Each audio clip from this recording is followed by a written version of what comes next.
You may have heard of terms like millennials and baby boomers and probably have some idea of what they mean. But if you don't, here's an explanation of the Strauss-Howe generational theory and why generations are so different from each other.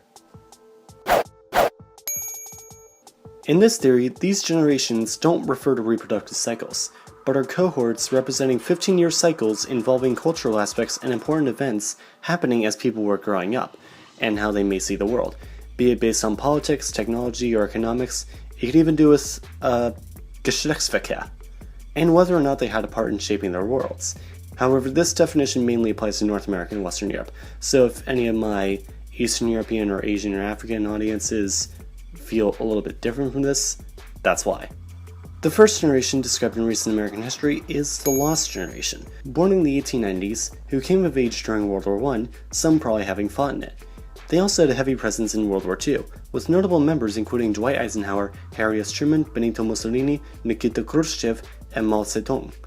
Members of this generation came of age during World War I and the Roaring Twenties, and faced events like the beginning of flight, European colonialism at its height, at least urban advance, and the Great Depression. The next generation is the GI generation, said to have been born between 1901 and 1927, the first generation born entirely in the 20th century. Their formative years included the Great Depression and World War II, which many also went to fight in. They are often called the Greatest Generation for their presence in World War II and the post-war economic rise, and are also said to have shaped modern America through their hard work, and have more veterans than any other generation. Currently, however, they are all above the age of 90, meaning there are only 4 million left in America. After the GI generation is the silent generation, born from the mid-20s to the mid-40s, and grew up in a post-World War II world, during the beginning of the Cold War. They were given this title since they didn't focus as much on activism as other generations, and often preferred to work within the system instead of transforming it. Many attribute this to the presence of things like McCarthyism, which Cheddit has a good video explaining. Go check it out, it's really a total war crime against the First Amendment. And also how there has never been a US president from this generation. Following the silent generation are the baby boomers, born from the mid-40s to the early mid-60s, and known for their presence during the Civil Rights Movement. Also, there were a lot of births around this time. This generation is said to have been the first to have truly grown up with TV, so think of all those iconic shows in the 60s like Gilligan's Island, The Twilight Zone, Star Trek, The Ed Sullivan Show, etc.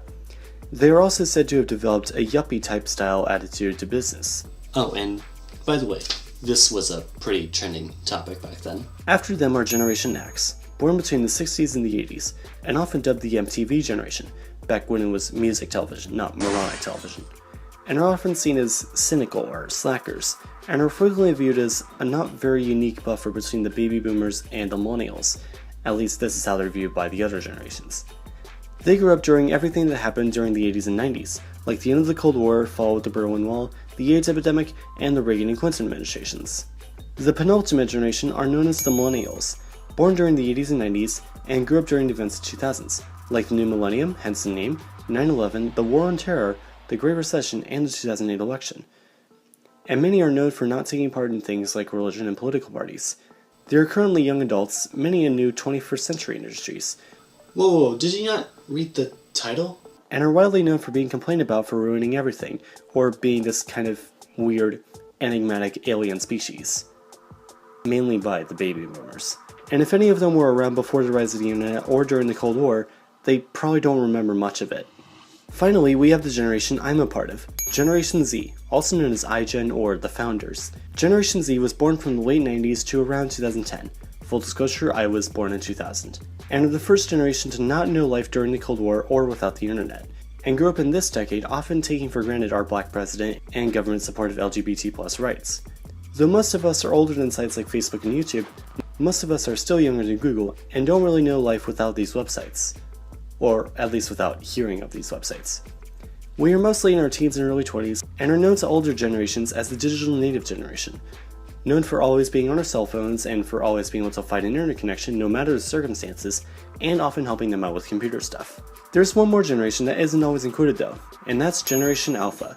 Generation Alpha is still forming, being born between the early 2010s and mid to late 2020s. So if you're watching this 2017 or 2018, and you see a little baby on the street, they are probably in Generation Alpha. Their formative events, whatever they'll be, will happen during the 2020s and 2030s, and they will be the first generation born entirely in the 21st century.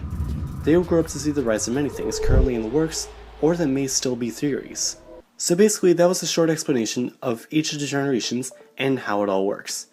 Now, these are all generalizations, of course, and many may not identify fully with their counterparts, which is why this system was actually devised as a way of telling how everyone was brought up, and likely how they may see the world and all its events, and explains why generations can feel so different from each other. The baby boomers saw the Apollo missions. Generation Alpha may grow up to see the very beginning of commercial space travel, and that'll have a pretty big impact on how both the generations see spaceflight, for example. One will see it as happening only in absolutely monumental events, and the other will see it as something almost regular. Of course, you could also just ask someone how they think about Berlin. Thanks for watching, and I hope you learned something interesting about the Strauss-Howe generational theory. If you enjoyed this video, please go to like, share it, and subscribe to learn something new every Sunday. Even though the next video is probably coming out on Thursday, but still. Yeah, still, get ready for that though.